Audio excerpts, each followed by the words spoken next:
आप भी तो इससे पहले कि ये फिगर्स आपने भी पढ़े हुए हैं, लोग भी नीचे टिकर पे भी चल रहे हैं, तो मैं ये इतनी इस सूरत हाल, मुआशी सूरत हाल के महंगाई का ये लेवल, फिर उसके बाद सर्विस सेक्टर का बुरा हाल, ख़ास तौर पे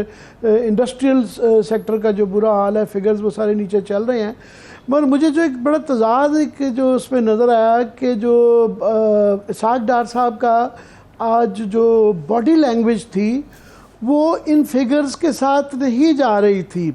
फॉर एग्ज़ाम्पल, लोग बुरे हालात आते हैं और मुल्कों में भी आए हैं, खैर हमारे पाकिस्तान की तारीख में इससे ज़्यादा बुरे हालात कभी भी नहीं आए, मगर हुकूमतों के रवैये में, फाइनेंस मिनिस्टर के रवैये में वो चीज़ नज़र आनी चाहिए कि ये फ़िक्रमंद हैं और ये उसके लिए ख़ुद भी कोई कुर्बानी देने के लिए तैयार हैं। वो बिल्कुल एक अजीब, उनका हमेशा से एक तरीका कर रहा है कि वो बड़े कॉन्फिडेंट होते हैं, जो ओवर कॉन्फिडेंट होते हैं बल्कि, और एक डिनाइल में भी होते हैं, और एक झूठा लारा हमेशा लगता है कि वह फिक्र ना करें, हालात ठीक हो जाएंगे। और एक जो ख़ास तौर पे मैं तवज्जो आपकी चाहूँगा कि उन्होंने ये डॉलर के मतलब फॉर एग्ज़ाम्पल बातें हो रही थी, उन्होंने कहा जी ये हमारे ख़िलाफ़ जो है ना, ये कोई हिडन हाथ हैं जो कि ये कर रहे हैं, पता नहीं कौन लोग हैं। अमेरिका गया और वापस आया तो डॉलर महंगा हो गया। तो बात ये है कि ये उनकी बुनियादी नौकरी का हिस्सा है कि वो ये अगर हिडन हाथ है, अगर उसको नहीं कंट्रोल कर सकते या घर चले जाइए उसको ठीक करें, तो ये खुद भी बजाय सोल्यूशन देने के वो हमें प्रॉब्लम बता रहे थे। देखिए, आज के इन तमाम नंबर्स और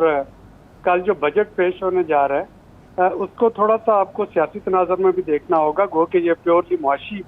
मसला है, और सियासी तनाज़र ये है कि इस वक्त गवर्नमेंट की बॉडी लैंग्वेज खासी कॉन्फिडेंट और कंफर्टेबल है। 9 मई के सानहे के बाद जिस तरीके से PTI में टूट फूट हुई, तो अब कम से कम ये चीज़ तो बड़ी वाज़ेह होती जा रही है कि PTI अगले इलेक्शन में कुछ परफॉर्म नहीं कर पाएगी, और अगर परफॉर्म नहीं कर पाएगी तो फिर हुकूमत किसकी बन रही होगी। तो जाहिर है कि या तो PDM में शामिल यही जमातें, या इनमें से कुछ जमातें, या इनमें से कोई एक जमात जो अगला कोलिशन लीड कर रही होगी। तो ये जो एक सेंस ऑफ सिक्योरिटी मिलना है, ये बजाते खुद एक कॉन्फिडेंस को बूस्ट कर देता है। और यही वजह है कि कल जो बजट पेश हो रहा होगा वो आम लोगों के ख्याल के बरक्स, वो पाकिस्तान का रवायती इलेक्शन बजट उसको मैं नहीं कहूँगा। मेरा नहीं ख्याल कि हुकूमत जो है वो एक बड़ा सब्ज़ बाग उसमें बजट में दिखा रही होगी, काफ़ी रियलिस्टिक रहेगी, क्योंकि उसको पता है कि इलेक्शन जीतने के फ़ौरन बाद अगर उसको दोबारा IMF के साथ मुज़ाकरात करने हैं तो वो कोई ऐसे बड़े ब्लंडर नहीं मार सकती जिसकी वजह से IMF अपने दरवाजे बंद कर दे या IMF और टफ हो जाए। तो आज दोपहर तक IMF के साथ कंसल्टेशन चल रही थी बजट के नंबर्स पे, और ये जारी रहेगी। तो इस सारे तनाज़ुर में अब अगर देखें तो डार साहब की जो बॉडी लैंग्वेज थी वो ये नहीं कि हुकूमत 1 साल में कुछ नहीं कर पाई और अब वो इलेक्शन में क्या मुंह दिखाएगी। डार साहब की बॉडी लैंग्वेज है कि चूंकि बहुत लंबा चौड़ा मुकाबला फेस नहीं करना पड़ रहा होगा इलेक्शन में उनको, जो इस वक्त का आज का सिनेरियो है, तो इसका मतलब ये है कि उनके पास कंफर्टेबली अगले 3-4 साल होंगे कि जो भी हुकूमत बनती है। आप ये कह रहे हैं, मैं सही कर रहा हूँ तो मुझे बताइएगा, आप ये कह रहे हैं कि उनको अपनी परफॉर्मेंस के ऊपर या इकॉनमी की जो बुरी सूरत हाल है, उनको ये लग रहा है कि इसका उनके इलेक्शन के ऊपर कोई फ़र्क नहीं पड़ेगा, उनको हर सूरत में जितवाया ही जाएगा। इसकी वजह से जितवाया नहीं, वो मैं जितवाने का लफ्ज़ इस्तेमाल नहीं करूँगा, या PTI को कम से कम जीतते हुए नज़र नहीं आ रहा उनको, तो इसलिए वो कॉन्फिडेंट है, ओवरली कॉन्फिडेंट है। देखिए ना, PTI का वोटर क्या करेगा। PTI का वोटर या तो घर से नहीं निकलेगा, वोट डालने नहीं आएगा, या फिर वो पंजाब में, साउथ पंजाब में शायद पीपल्स पार्टी की तरफ इंक्लाइंड हो, तो ये तो, या शायद कोई और ग्रुप जो है तो मजहबी जो रुझान के लोग हैं वो शायद TLP वगैरह को वोट डाल निकल जाएं। तो जो PDM को मेजर खतरा था PTI से, तो वो तो PTI की जो शख्स हुई, जो उसकी डिजर्शन एंड मास डिजर्शन उसकी मेन लीडरशिप की और जो इलेक्टेबल्स की, तो उसके बाद PTI तो जाहिर है कि इलेक्शन में उस तरह का वो नहीं टफ टाइम दे पाएगी। तो परफॉर्मेंस, इकोनॉमिक परफॉर्मेंस बहुत ज़्यादा मैटर नहीं करेगी इलेक्शन के लिए। नहीं वो मगर ये साथ में बिल्कुल इलेक्शन के अंदर ना करेगी, मगर ये बेयकीनी की फ़िज़ा, एक सियासी अदम इस्तेहकाम एक बहुत बड़ी वजह रही है हमारे मुआशी अदम इस्तेहकाम की, तो इससे भी बेयकीनी की फ़िज़ा तो जाती हुई नज़र नहीं आ रही। बहरहाल ये एक देखिए आमिर, लेकिन कल की जो ISPR की प्रेस रिलीज है उसके बाद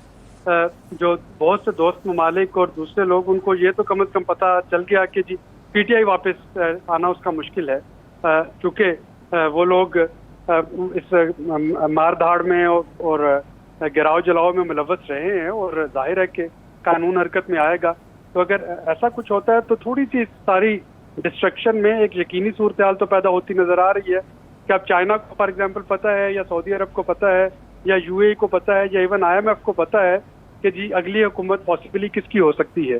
तो जिसकी हो सकती है फिर उसके साथ वो बातचीत शुरू कर देंगे, फिर वो 6 महीने का वेट तो नहीं करेंगे। ये हमें अभी तक बताया गया है कि क्योंकि बहुत ज़्यादा क्रूशल है, अब तो नहीं होता हुआ नज़र आ रहा, मगर बाद में IMF के साथ जो भी मुआहदा है वो सूनर और लेटर वो करना पड़ेगा, उस पर हमारी बहुत ज़्यादा इन्हिसार है। तो जो हमें बताया गया था 3 शर्तें उनके लिए थी, 3 उनके लिए इम्पॉर्टेंट पॉइंट्स थे। एक सबसे बड़ा था कि जनाब आप अपने ममालिक से इमदाद का आना, बिल्कुल दोस्त ममालिक के इमदाद के अंदर वो नज़र आ रहा था कि वो $3.5 मिलियन का हमें बताया जा रहा था कि गैप नज़र आ रहा है, और एक्सचेंज रेट का जो मैकेनिज़्म का वो वहाँ भी कोई स्टेबिलिटी नहीं नज़र आ रही। तो आप समझ रहे हैं कि बजट के अंदर कम से कम वो उनकी फ्रेमवर्क के मुताबिक या उनकी डिमांड के मुताबिक जो है वो कर पाएंगे। देखिए ना, इलेक्शन बजट क्या होता है। 2018 का जो बजट था वो इलेक्शन बजट था, जो शायद खाकान अब्बासी साहब वाला छठा बजट जो था PMLN का,